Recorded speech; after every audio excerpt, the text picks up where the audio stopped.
Hey, good morning, guys. What's going on? What's going on? I hope you guys are having a good day. I want to come in for 1 second before I head out of town and explain to you guys why I really think AMC stock, you got to watch it very carefully because I believe strongly that there's going to come a point where AMC stock is going to crash and burn. I'll explain it. It all came out to me when I was watching a CNBC interview today. I'm going to break it down for you on the Black Financial Channel. Let's get started right now.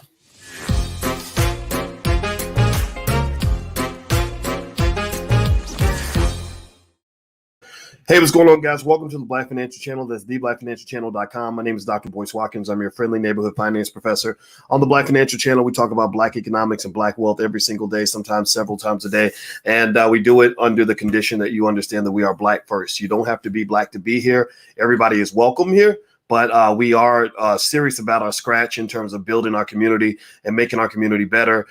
We use the hashtag B1 philosophy. B1 means that we are Black first. We put ourselves at the top of the priority list. We're going to pay ourselves reparations even before the government does. Number two, Black first means that we believe Black people can be number one when it comes to economics and wealth building within the next 50 years. B1 also means that we understand we must be one in order to be successful. So our goal is to stop all the fighting and all the division and to at least find people we can unify with so we can build with those people. If you agree with that philosophy, put a B1 in the chat, hashtag B1. That's the calling card. I want you to use it on social media and I'll join the conversations. If you have something you want to share with me, put the hashtag B1 on your tweet or on your Facebook message or on your Instagram post and I will see it. I will see it. And sometimes I'll share your stuff on my Instagram. My Instagram is the real Boyce Watkins. Follow me on Instagram. And by the way, what's going on Instagram? I hope you guys can hear me okay. Give me a yes if you can hear me okay.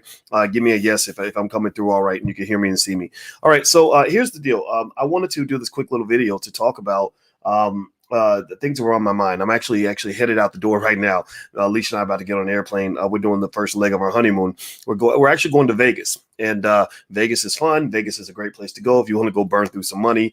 I told Alicia the other day, I said, yeah, I'm ready to go waste some money in Vegas. And she said, you may not waste money. You may actually make money. I said, yeah, but real economic champions, people who really know how to make real money. We don't put our main money in places where we might lose it or where we have a strong possibility of losing it. We don't gamble with our real money. I gamble with my play money. So I'm okay with losing the play money. I just don't want to lose the capital, the real capital, the empire building money, the money that my great grandchildren are going to have 150 years from now. So there's a difference there. So why do I bring that up? Why do I bring up Vegas? Well, because right now you have a little bit of Vegas happening in the stock market. There's a little bit of that gambling energy. A lot of Asian countries, actually, if you look at the data, when I used to do research in my PhD program and also when I was on the faculty at Syracuse, we found that Asian countries in particular have a real heavy gambling spirit, gambling energy. That's why crypto tends to shoot through the roof in Asian countries. When China backed out of Bitcoin, that's why you saw a big drop in the price of Bitcoin, because in Asian countries, they just like to gamble. Well, Americans like to gamble too. And right now, the biggest gamblers around that are really moving the markets a little bit are the AMC Apes. AMC stock. You've probably seen me talk about it. You've heard other people talk about it. AMC has been high, flying really high. It's about maybe $53 a share. A lot of analysts literally say that stock is worth about a penny. I'm not kidding. They literally say it's worth a penny, maybe a nickel or a quarter or $1.50 if you really want to be nice. So a lot of this is built on a big ball of nothing. It's a big, gigantic nothing burger that tastes juicy and delicious, but it's still made out of nothing. But you just think it tastes good, so that's fine. Now, here's the deal. I'm not here to knock you if you have invested in AMC. I want to make that 100% clear. I am not knocking you. I told you guys I'm going to Vegas, so I gamble with you. I shake the bones a little bit. I probably made enough money off AMC stock to buy a car. I'm not kidding. I really have. But here's what I want you to understand. When I look at AMC stock, you guys know I love to talk about relationships because I love my wife and we like to, just share to especially the young people, what healthy relationships look like. And one thing about relationships that I really believe is that there's no such thing as right or wrong. And most of the time, there's no such thing as the exact right way to do a relationship or the wrong way to do a relationship. The best advice a person could give you on any situation, love or money or anything else, is to make sure you know what it is. Right? Make sure you know what it is, right? So if you say to somebody, well, is it better for me to go with this person over here where I'm going to have a one-night stand? Or is it better for me to get with this person over here who's the love of my life? Well, I can't answer that question. I can't tell you, oh, no, you need to be with the love of your life. Because when I was 22 years old, I didn't want to meet the love of my life. I didn't want to get married at 22, right? Now, when I was 42, that was a little bit different, right? So what you want at different stages may depend on your personality. It depends on what you desire at that time. It might depend on what stage of life you're in, all these things, right? So the same thing is true with stocks. There's some stocks, some investments that are the love of your life. There's some investments that you want to grow with the company. Microsoft, my God, $2 trillion company now. If you've made Microsoft the love of your life, if you married Microsoft back in, say, 2000 and consistently put the same amount of money in Microsoft that you spend on fast food and clothes and shoes, I guarantee you'd probably be a millionaire right now. Microsoft has been lit. It has been on fire for a long time. $2 trillion company. That's insane, right? But AMC is not the love of your life, in my view. AMC is not a company I choose as the love of my life. AMC is a nice one-night stand. And why do I say that this in a way where I know you're not going to be offended by this when I get done? Because I'm going to explain it like this. I was listening to a CNBC interview today. Please hit the thumbs up button, by the way. Please hit the thumbs up button. And that URL, firstsharestock.com, is where you can actually learn to buy your first share of stock. If you don't know investing or if you want to learn more for free from the Black Business School, go to firstshareofstock.com. The URL's right there. So I was watching this interview this morning on CNBC with these guys. They called themselves Apes, AMC Apes. And right, AMC Apes, these guys that just, I guess, feel like and they're mostly guys. It's a testosterone-fueled frenzy behind AMC, where they just chose AMC and said, man, I want this company. We're going to buy it. We're going to move the market. We're going to push it. We're going to drill it through the ground. We're just going to make this thing go to the moon.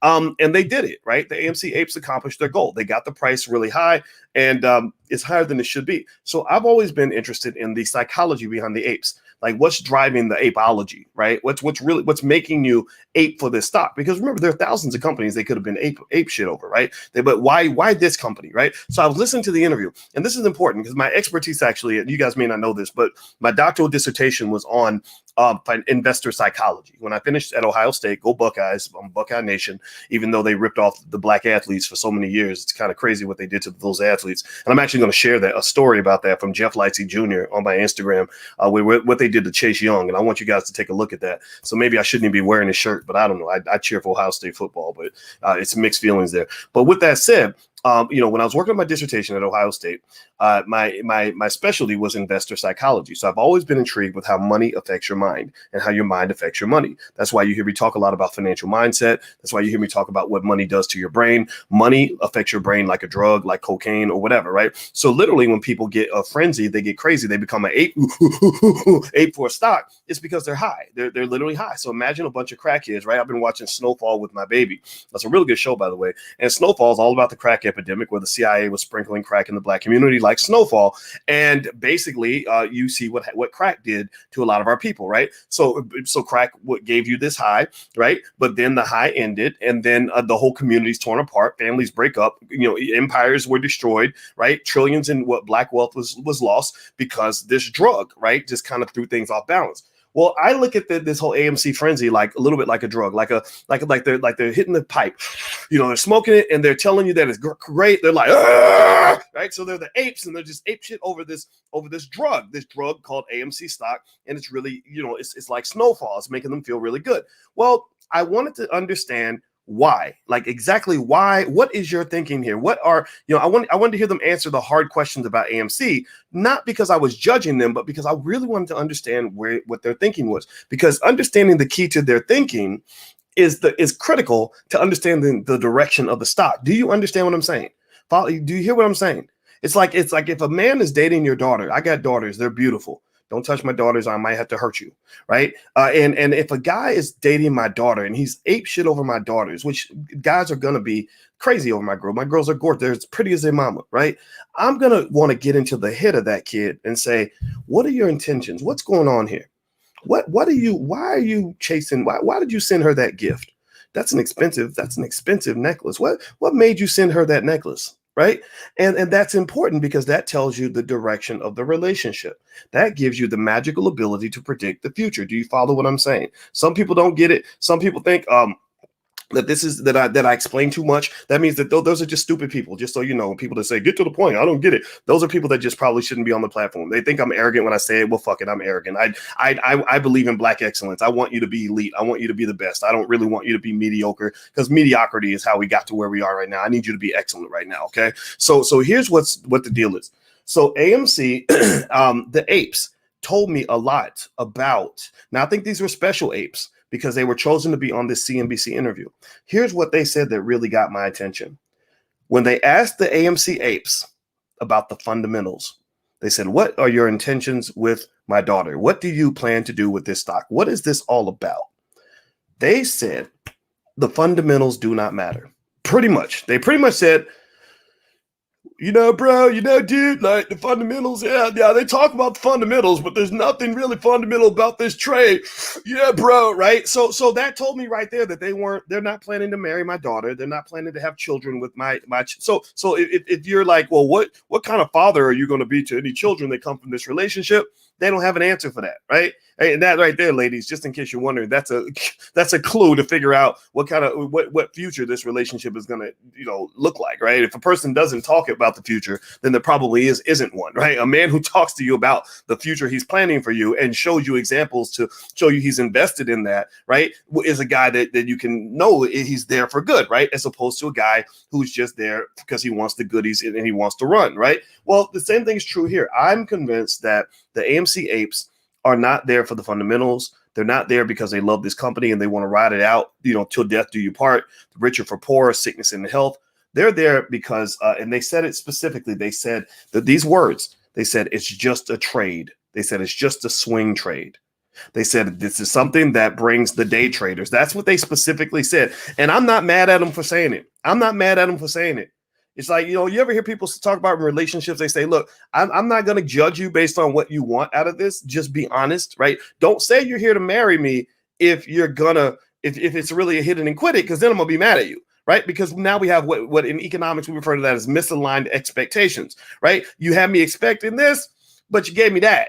And now I'm pissed, right? Well, they're honest. Maya Angelou said, when people tell you who they are, believe them. Right. So they told you who they are. They pretty much said to you, and I'm not mad at them for it. I really am not. I told you I'm going to Vegas today, too. So that's cool. Fine. Gambling. I'm not judging that. But they pretty much said it's just a trade. They don't care much about the fundamentals. What does that tell me?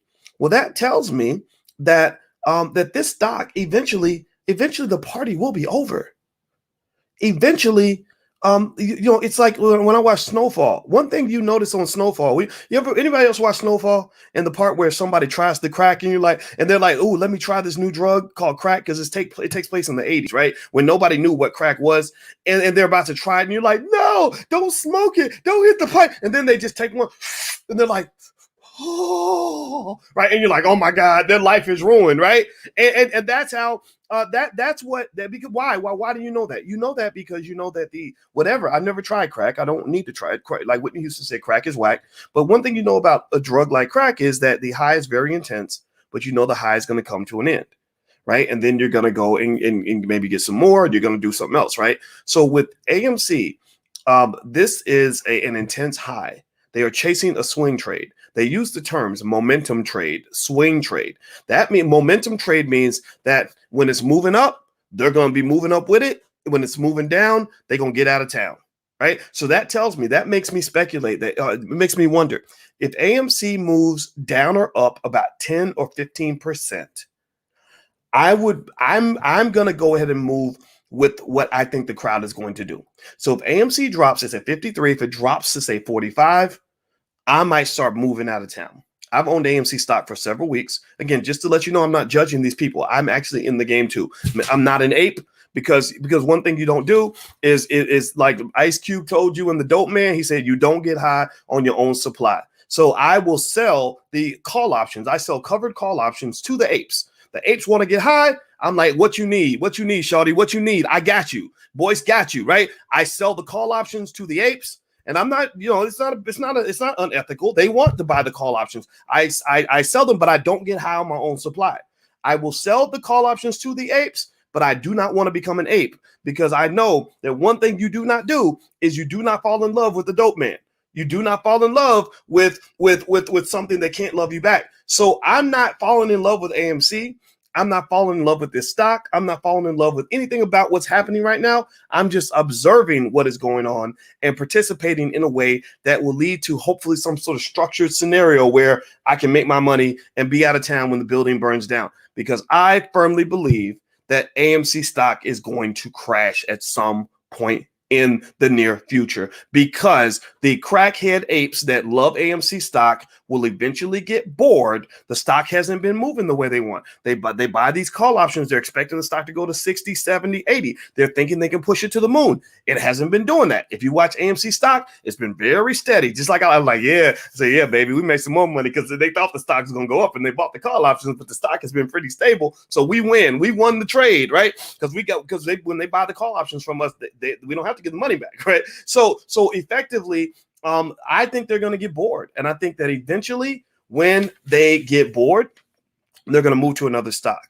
And that's my point. And that's the nature of capitalism. This is what you have to be careful about with capitalism. Capitalism is a very ravenous kind of energy. It's a ravenous system that has no heart. Capitalism will never love you back. You cannot fall in love with a capitalist entity, because capitalism just devours all the resources and then they move to the next target. And that's what I think is going to happen. I think these apes are going to move around.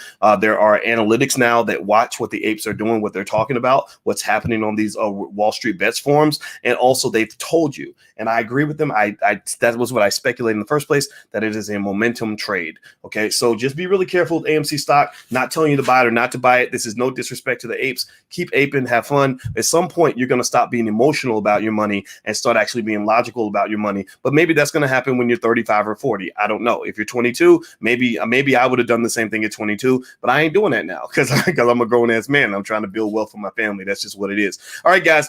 I'm about to get out of here. Hit the thumbs up button, hit the share button, hit the subscribe button. I got to roll. Our car is here to go to the airport. We're going to Vegas because I want to be an ape on them slot machines or whatever. I don't do the slots, actually. I play poker, though. I'm really good at poker, actually. I've actually won tournaments with 1,000 people in it. Poker is a great game. That's psychology, math, strategy. That's really what I'm good at because I'm a mathematician, so that's what we do. So anyway, guys, have a good day. And by the way, the Black Wealth Bootcamp URL's right there, so feel free to go take a look at it if you want to. It's a really great program. It's the recording of the last session that we did, so it's not live, but it's really, really good. So feel free to go take a look. All right, guys, I'm out of here. Have a good day. Please hit the thumbs up button on your way out. Love you. I'll check in with you when I get to Vegas. Talk to you later. Peace.